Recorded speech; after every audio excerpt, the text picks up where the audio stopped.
Bene data bakundwa b'umwami Yesu Kristo, mwese abakurikira izi nyigisho tubahaye ikaze mu biganiro bya Saveur Divine.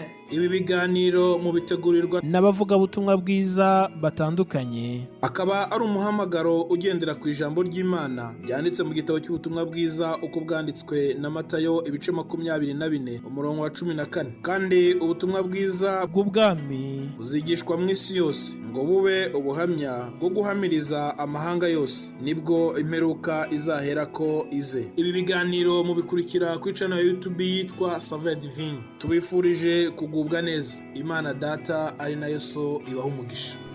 Yesu ashimwe inshuti z'umusaraba bakundwa bene data, dufatanyije urugendo rujya mu ijuru. Ndabaramukije mu izina rya Yesu Kristo. Ndamushimiye cyane kuko yatwongereye uyu munsi wo kubaho. Nejejwe n'Imana cyane kuba itwongereye iki cyumweru dutangiye.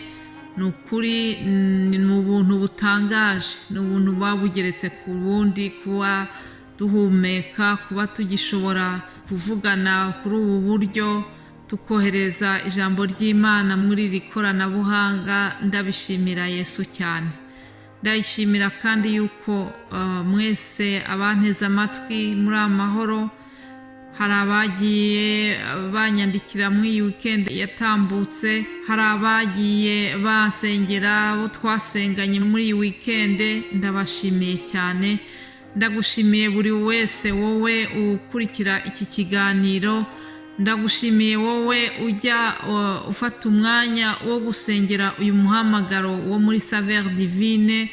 Ndagushimiye cyane wowe wumva buno butumwa ndetse ukaba wabusangiza n'abandi kugira ngo nabo bafashwe n'ijambo ry'Imana. Imana iduhana umugisha twese, ari uwigisha ari n'uwigishwa, twese reka dukomeze twunguke iby'ubwami bw'ijuru. Kandi n'ukuri uyu muhati wacu ntabwo ari uw'ubusa ku mwami. Tuzagororerwa tukiri hano mu isi, ndetse no mu ijuru naho tuzagororerwa cyane. Nk'uko mubizi, iki cyumweru cyashize twaganiye ku byerekeranye n'imigisha. Hari imigisha tubonera muri Yesu Kristo, imigisha yo mu buryo bw'umwuka, hari n'imigisha yo mu buryo bufatika, imigisha y'ibifatika byo muri iyi si. Ibyo byose turabihabwa iyo tugendeye mu kubaha Imana. Haleluya. Iyo migisha niyo twavuzeho mu cyumweru cyashize. Hanyuma iki cyumweru dutangiye tuzaganira ku magambo yo guhugurana, amagambo yo kongera gutuma kwegera Imana kurushaho, twiyeza kurushaho. Ni amagambo tuzareba kugira ngo turebe uburyo tugomba kwitwara. Hari imyitwarire y'umugenzi ujya mu ijuru, ntabwo agomba kugenda uko yishakiye, oya, ahubwo hari discipline agomba gukurikiza. Nk'uko babandi bajya muri za atletisme, burya hariho ibyo bagomba kurya, hari imyitozo bagomba kugira, mbese hari discipline bagomba gukurikiza bijyanye n'iyo atletisme barimo. Natwe rero, natwe turasiganwa, niko Paulo yavuze, turasiganwa tujya mu ijuru. Muri iryo siganwa ryacu rero hari imyitwarire tugomba kugira, hari ibyo tugomba kwiyambura kugira ngo muri urugendo tugende tutaremerewe. Imana ishimwe. Twiyambure rero, iryo niryo jambo tuzaganiraho muri iki cyumweru, ngo twiyambure. Hari ibyo tugomba kwiyambura, hari n'ibyo tugomba kwambara kugira ngo tube tuhagaze neza muri iyi nzira ijya mu ijuru. Imana ishimwe. Ndabashimira mwese abakurikiye iki kiganiro. Yesu kandi akomeze abagirire neza, Yesu akomeze abiteho. Turizera neza yuko igihe kigeze n'ukuri ngo tuzasarura kandi tuzatunda imiba tunezerewe, niko umuririmbyi yavuze. Haleluya. rero munyemerere dufatanye ijambo ritoya ritwinjija muri iyo teme y'iki cyumweru. Hari ijambo ritoya nashatse twafatanya.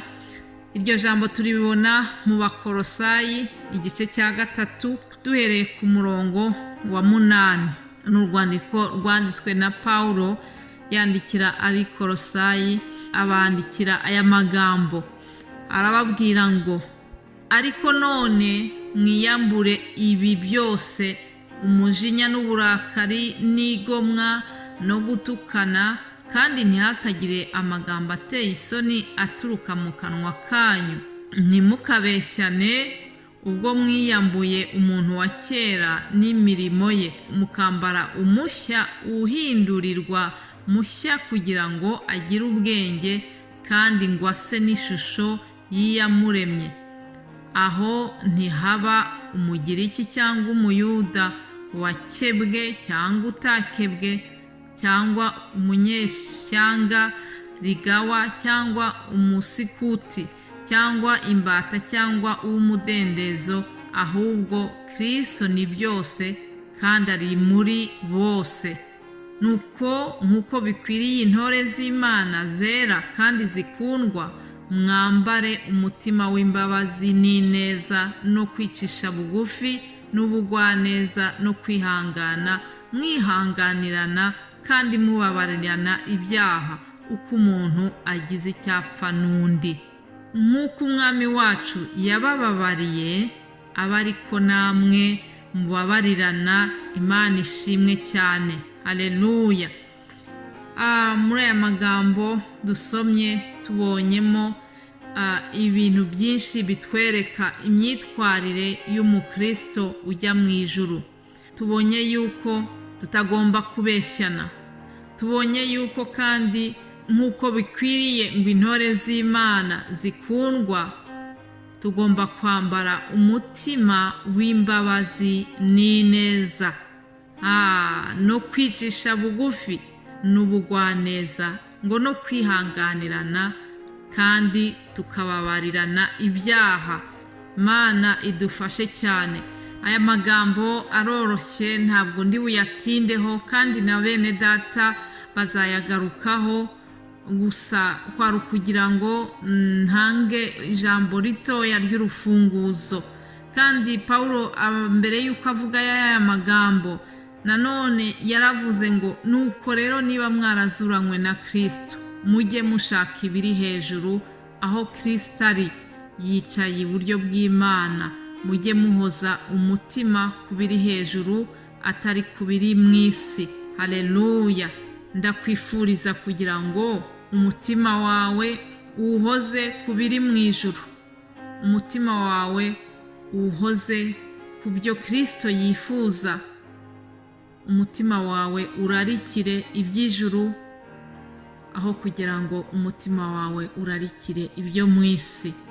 Ibyo nibyo mbifuriza, kandi ni icyifuzo nanjye cyanjye, kugira ngo nukuri ubwo Yesu Kristo azagaruka azasange twejejwe, dutunganijwe rwose nk'abamutegereje. Imana ibaha umugisha, Imana ibasobanurire kurushaho, kandi ndizera yuko nukuri muri iki cyumweru muzafashwa n'aya magambo y'Imana tuzasangira. Mukomeze munyurwe n'ibi biganiro. Uwumva ufashijwe n'iri jambo, nturyihererane, ahubwo urisangize n'abandi, kugira ngo twese twaguke mu buryo bw'umwuka. Yesu nabaha umugisha. Mugire umunsi mwiza. Ndabifuriza kandi icyumweru cyiza. Twari turi kuganira kuri iryo jambo ryo kwiyambura, tukambara iyindi myenda mishya nk'uko Yesu Kristo abidusaba. Imana nibaha umugisha mu izina rya Yesu. Amen.